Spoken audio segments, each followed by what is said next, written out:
আসসালামু আলাইকুম এভরিওয়ান। আমার হাতে খুবই কিউট এবং খুবই ইউনিক একটা চিকেন ব্রিড আছে। আজকে এটার সাথে আপনাদের পরিচয় করে দিব। এটার নাম আমি দিছি হলো কটন ক্যান্ডি চিকেন। কেন কটন ক্যান্ডি দিছি? কারণ ওটা দেখতে কিছুটা কটন ক্যান্ডির মতো লাগে। কটন ক্যান্ডির যেমন এরকম ফ্লাফি পার্টটা থাকে আর একটা ডাটা থাকে, এই ডাটাটা হলো এই যে ওর মাথাটা।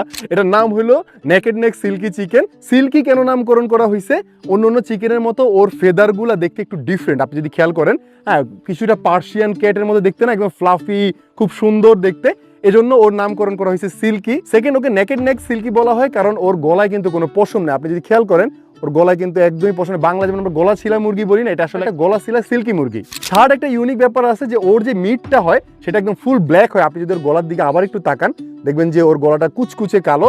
ওর পুরো শরীরের মিটই কিন্তু একদম ফুল ব্ল্যাক কালারের হয়। 4 নাম্বার সব থেকে ফানি এবং ইন্টারেস্টিং একটা গুণ আছে, ও হইলো মুরগিদের ভিতরে ঋত্বিক রোশন। ঋত্বিক রোশন যেমন একটা হাতে এক্সট্রা আঙ্গুল আছে, অন্য চিকেনে কিন্তু এটা হয় না।